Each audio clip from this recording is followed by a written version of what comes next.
George purchased 15 shares of Chelsea Limited for 195 per share on 1st Jan 2007. यहाँ पर एक person George करके उसने 15 शेयर्स खरीदे. How many shares he purchased? 15 shares. कौन सी कंपनी का? Chelsea limited. कितने में खरीदा guys? 195. During the span of 3 years, मतलब 3 साल में Chelsea limited paid dividend. Company ने उसको डिविडेंड पे किया, पर शेयर पे किया. 2007 में 7 रुपया डिविडेंड पर शेयर. 2008 में 9 रुपया पर शेयर, बराबर है. एंड लास्ट 2009 में द कंपनी पे 12 रुपीज पर शेयर. उसके बाद बोला है जॉर्ज सोल्ड द शेयर्स. कब सेल किया गाइस इसने? 31 दिसंबर 2009. कितने में सेल किया? ही सोल्ड फॉर 230 पर शेयर. अच्छा, 230 रुपये में यहाँ पर शेयर्स बेच रहा है. Find out holding period return. यहाँ पर तुम्हें होल्डिंग पीरियड निकालने बोला है. That is earn by mister George. First part है ये हमारा. उसके बाद आगे क्या लिखा है? Also calculate the annualised return. अच्छा गाइस, यहाँ पर एक नया चीज पूछा है, एनुअलाइज्ड रिटर्न पूछा गया. एनुअलाइज्ड रिटर्न क्या होता है हम वो बाद में देखते हैं. First we go with the holding period return, that is HPR. अच्छा, एचपीआर के लिए हमें 3 चीजें चाहिए होती है. क्या होता है? एक तो परचेज प्राइस, दूसरा सेल प्राइस और तीसरा डिविडेंड. अब यहाँ पर देखोगे तो यहाँ पर mister George purchased 15 shares at 195. इसने 195 के रेट से 15 शेयर्स खरीदे गाइस. तो 15 शेयर्स का टोटल वैल्यू कितना हो जाता है गाइस? 195 इंटू 15.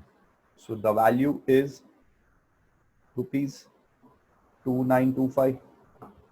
फिर इसने 31 दिसंबर को सेम शेयर्स बेचे थे. कितने में?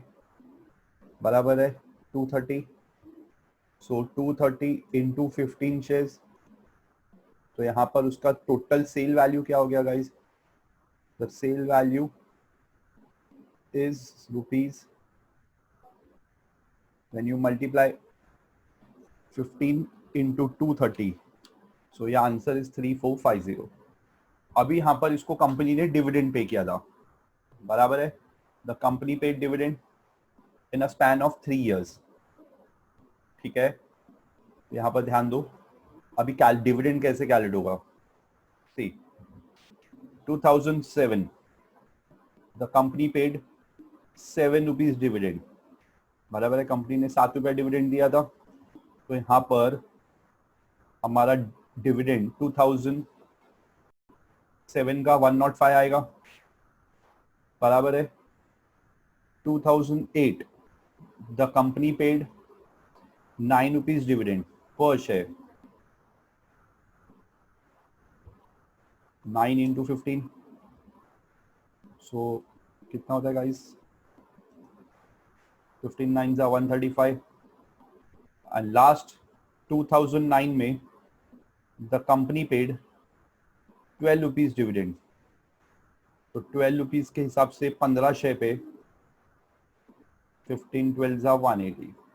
तो यहाँ पर टोटल डिविडेंड कितना मिला इसको 3 साल में guys? How much dividend he received in 3 years, in a span of 3 years? 105 plus 135 plus 180. So the total dividend he received is 105, 135 plus 180. तो टोटल डिविडेंड आता है 420. Understood guys? यहाँ पर डिविडेंड मैंने 3 साल का लिया क्योंकि यहाँ पर क्या हो रहा है, ये बंदे ने शेयर्स जो है 3 साल के बाद बेचे. Now try to understand. इसने जो शेयर्स था 1 Jan 2007 में खरीदा था, बराबर है. उसके बाद बोला है during a span of 3 years उसे ये डिविडेंड मिला. और 3 साल के बाद 31 दिसंबर 2009 उसने ये शेयर्स को बेच दिए. तो अभी मुझे पहले तो होल्डिंग पीरियड रिटर्न निकालना है. अच्छा, कैसे निकालोगे? Price at the and 3450 minus price at the beginning 2925 plus dividend, dividend कितना है 420, तो ये सब ऐड हुआ guys upon price at the beginning 2925, ठीक है। तो यहाँ पर ये सॉल्व करते हो पूरा इक्वेशन, तो वैल्यू क्या आता है guys 3450 minus 2925 plus 420 the whole divided by 2925 into 100. So the answer you get is 32.31%. ठीक है, ये हमारा होल्डिंग पीरियड रिटर्न है गाइस। अच्छा, ये होल्डिंग पीरियड रिटर्न कितने साल का है? 3 साल का, बराबर में। This is a holding period return for 3 years। अभी वो लोग ने बोला है कि ऑल्सो कैलकुलेट एन्युअलाइज्ड रिटर्न। एन्युअलाइज्ड मतलब ईयरली रिटर्न्स। अभी देखो ये जो रिटर्न्स है, this is not per annum, ये 3 साल का रिटर्न्स है। दिस इज फॉर 3 years, क्योंकि हमने 2007 में इन्वेस्टमेंट शेयर्स खरीदे थे, ठीक है, और 2009 में हमने इन्वेस्टमेंट्स को बेचे, बराबर है। तो यहाँ पर ये ड्यूरेशन कितने इयर्स का हो गया गाइस? 2007, 2008, 2009, मतलब इसने ये इन्वेस्टमेंट 3 साल के लिए होल्ड किया था। तो ये जो रिटर्न्स 32.31 आया, ये क्या 1 साल का है क्या? नहीं, दिस इज फॉर 3 years। तो हमें यहाँ पर एनुअल रिटर्न निकालना है कि पर एनम कितना है। उसका जो एनुअल रिटर्न निकालने के लिए क्या करोगे? एनुअलाइज्ड रिटर्न का फॉर्मूला है होल्डिंग पीरियड रिटर्न। जैसे अभी हमारे केस में होल्डिंग पीरियड रिटर्न 31.31 है, इसको होल्डिंग सॉरी पीरियड से डिवाइड करना है। मैंने इधर रिटर्न लिख दिया गलती से, you have to divide by holding period. अब ये होल्डिंग पीरियड कितना है गाइस? इसका होल्डिंग पीरियड है 3 years।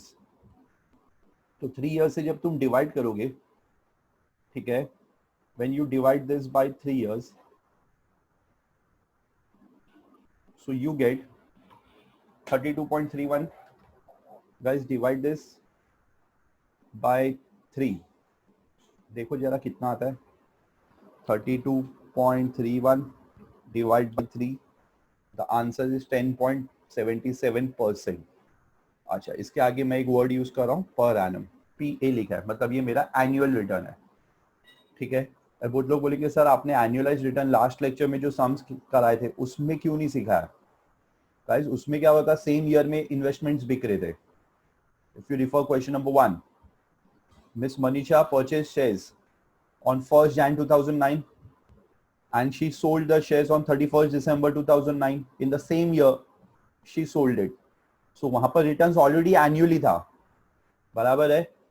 और यहाँ पर क्या हो रहा है, यहाँ पर 2007 में शेयर्स खरीदा है हमने और 2009 में बेचा है, तो हमने होल्डिंग पीरियड रिटर्न 3 साल का निकाला। फिर उसके बाद हमें उधर स्पेसिफिकली बोला है कि calculate annualised return. Annualised return निकालने बोला होगा तभी निकालना है guys, then only you need to find it out. Got it? Doctor Shah purchase 400 shares, कितने में खरीदा? At the rate of 61 each on 15th October 2004। तो 400 शेयर्स इंटू 61, सो यहाँ पर हमारा टोटल अमाउंट क्या आ रहा है गाइस? 400 इंटू 61, 24,400, बराबर है, ये मेरा 24,400 है। अच्छा, इस पे हमने कुछ ब्रोकरेज पे किया था क्या? Yes, he paid a brokerage of 600, मतलब 600 रुपया वो ब्रोकरेज पे करा है। तो अभी सिंपल है, अगर उसने 600 रुपया ब्रोकरेज पे किया तो उसका ये टोटल वैल्यू परचेज प्राइस क्या रहेगा? That will be equal to 25,000। The company paid following dividend, company ने क्या किया? उसको डिविडेंड पे किया गाइस। अच्छा, क्या क्या डिविडेंड दिया? सिंपल, 2005 में 800 रुपया, उसके बाद 2006 में 1000 रुपया और 2007 में 1200 रुपया। So the total dividend he received in 3 years, कितना मिला गाइस टोटल डिविडेंड? 3000 रुपया, ठीक है। उसके बाद लास्ट ही सोल्ड हिज होल्डिंग्स, उसने ये अपने होल्डिंग्स मतलब अपने शेयर्स बेच दिए, कितने में बेचे guys? At what price he sold? 34,500 net, 34,500 net में बेचा है। नेट मतलब उसमें से सब डिडक्ट करके, ब्रोकरेज विकरेज माइनस करके। कब बेचा था? अक्टूबर 2007 में, ठीक है। क्या लिखा है? What is the holding period return and what is the annualised return, ठीक है। तो इधर देखो, price at the end minus price at the beginning 25,000 plus dividend 3,000, the whole divided by price at the beginning into 100। तो उसके हिसाब से तुम्हारा answer 34,500 minus 25,000 plus 3,000 dividend divided by 25,000 into 100। तो मेरा आंसर आता है 50%। अब ये जो 50% है, ये 1 साल का है कि 4 साल का? This is for 4 years, sorry 3 years, this is for 3 years guys. तो अभी हमें एनुअलाइज रिटर्न निकालना है। एनुअलाइज रिटर्न कैसे निकालोगे? Simple, 50 divided by 3। तो 3 से जब डिवाइड करते हो, so your answer is 16.67% per annum, ठीक है।